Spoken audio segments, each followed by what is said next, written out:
البنات، كيف دايرين؟ لاباس عليكم؟ كنتمنى ان شاء الله تكونوا بخير وعلى خير. المهم فيديو جديد في القناه ديالي، وهذا الفيديو ما بديتوش لكم من الكوزينه، قلت نخرجكم شويه للطبيعه تساراو فيها كيما انا كنتسارى فيها، ومع هذا الجو يا سلام الزوين يا البنات كيف ما كتشوفوا، والسما ما شاء الله مغيمه وما شاء الله واحد الجو فن فن نعيا ما نوصف، ما نقدرش نوصف لكم الحقيقه ديالو. المهم مرحبا بكم، تساراو معايا حتى نتوما، وما تنساوش تدعموني بلي لايك وبلي كومونتير المحفزين اللي كيكونوا زويونين بحالكم، واللي مازال ما تابوناتش تابونا عندي في القناه. ومرحبا بكم كامل. المهم هاني رجعت معكم البنات، هنا عندي الرايه بعد ما غسلتها مزيان مزيان. بيني وبينكم كتعجبني انا مشرمله، كاين اللي كيدير فيها الملحه والكمونه وكيقلا، ولكن اختياري. المهم انا كتعجبني مشرمله. عندي هنايا القزبر، عندي البزار، الملحه، الكمونه، التحميره، الثومه، شويه ديال الخرقوم وشويه ديال الزيت.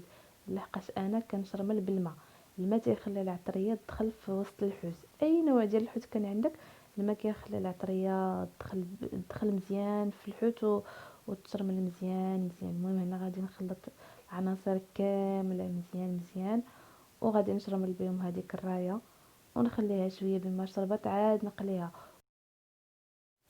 ها هي الرايه ديالي بعد ما شربت الشرموله ديالها مزيان مزيان، عطيوها وقتها مزيان تشرب الشرموله باش تجي بنينه.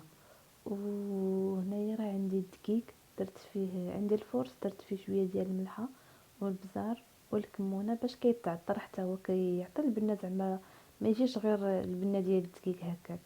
وكنكون ديجا مسخنه المقله ديال الزيت، وهكا كنشد الرايه كنفندها في الدقيق وكنقليها.